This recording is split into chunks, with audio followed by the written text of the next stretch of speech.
It was an Enterprise hat trick for number 88, David Pastrnak. In the 2014 draft, he was picked 25th overall.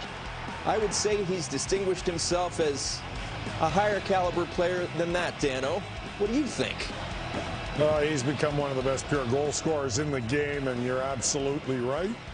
I think the few organizations want to do over that draft, although we always can say that year after year, but he scored 2 goals off the rebound. You saw the poise, the patience on the first one, and on his stick, off the stick, the second one, and then again entering the offensive zone and cutting to the middle and biding time, and he has such an accurate, quick shot.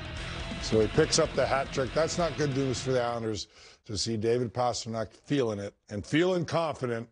After game 1, the Bruins were all over the Islanders tonight, and the Islanders will have to regroup and see what they can do to stop the perfection line, but certainly that man right there, number 88, David Pastrnak. 5 goals. 1 was an empty netter. But if you told me that in a playoff game, a Barry Trotz-coached Islander team would surrender 5 goals, I would not believe you. How much does this have to do with Boston's explosiveness, and how much did this have to do with New York having an off night?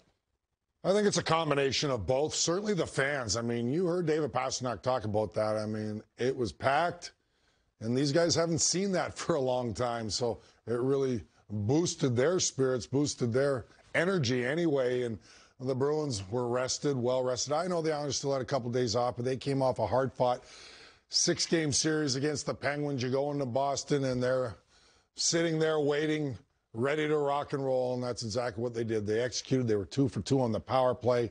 The Islanders, usually a real strong penalty-killing team, didn't get the job done tonight. Only took 2 penalties. They were disciplined. That's good, but you can't put the Bruins on the power play, especially when Pastrnak and company are feeling it, and they're hot right now, obviously, after game 1 and feeling confident. But we know this New York Islander team, every time we say, oh, boy, maybe this is a little too much for them to handle, they always regroup and bounce back. I expect a much better effort from the Islanders in game 2.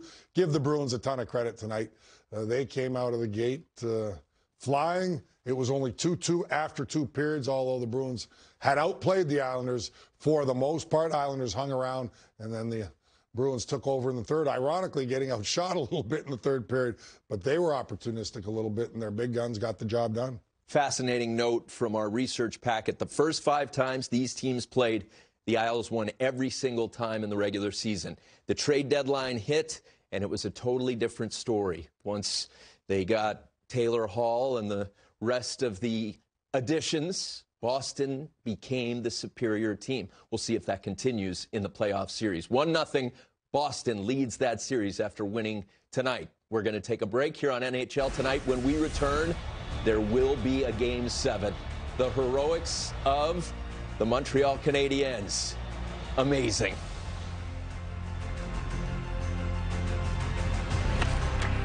This on-ice hat trick is presented by Enterprise, official partner of the NHL.